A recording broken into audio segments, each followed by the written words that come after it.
बीमार होकर अस्पताल जाते हैं तो वहां इतनी लंबी लाइनें क्यों मिलती हैं? हाल ही में द लिसन पब्लिक हेल्थ की एक बड़ी रिपोर्ट सामने आई जिसने देश की स्वास्थ्य व्यवस्था की पोल खोल कर रख दी।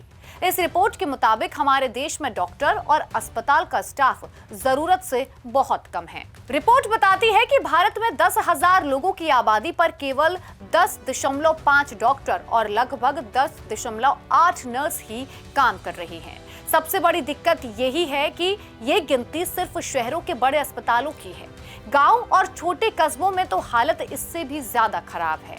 वहां तो डॉक्टर मिलना भगवान मिलने जैसा हो गया है। छोटी छोटी बीमारियों के लिए भी लोगों को मीलों दूर शहर के बड़े अस्पतालों के चक्कर काटने पड़ते हैं। देश को 19 लाख डॉक्टर और 76 लाख अतिरिक्त नर्सों की जरूरत है। जब हम दूसरे देशों की तरफ देखते हैं तो फर्क हमें साफ नजर आता है। चीन में 10,000 की आबादी पर हमारे मुकाबले कई गुना ज्यादा डॉक्टर और नर्स मौजूद हैं। चीन इस मामले में भारत से काफी आगे निकल चुका है।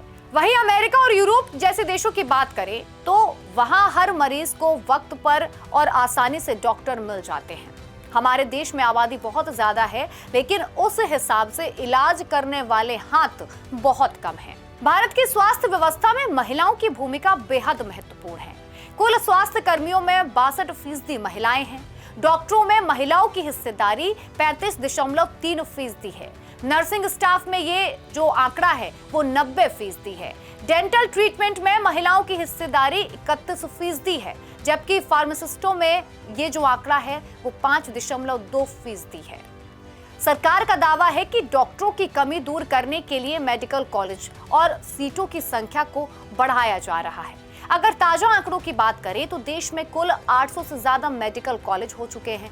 एमबीबीएस की कुल सीटें बढ़ाकर 1.36 लाख से ज्यादा की गई हैं। उनमें से आधी सीटें सरकारी कॉलेजों में हैं और बाकी आधी प्राइवेट कॉलेजों में। लेकिन हैरानी की बात यह है कि इतनी सीटें होने के बाद भी गांव में डॉक्टर जाने को तैयार नहीं होते। अच्छी और पक्की स्वास्थ्य सुविधाएं पाने के लिए सिर्फ बड़ी बड़ी इमारतें या कॉलेज बनाना ही काफी नहीं है। जब तक हर गांव, हर कोने तक डॉक्टर और नर्स समय पर नहीं पहुंचेंगे तब तक आम आदमी को सही इलाज नहीं मिल पाएगा। इसके अलावा सरकार को अस्पतालों का बजट भी बढ़ाना होगा ताकि गरीब को फ्री या सस्ता इलाज आसानी से मिल सके। फिलहाल के लिए मेरे साथ इतना ही। ऐसे तमाम अपडेट्स के लिए जुड़े रहिए प्राइम न्यूज के डिजिटल प्लेटफॉर्म के साथ। नमस्कार।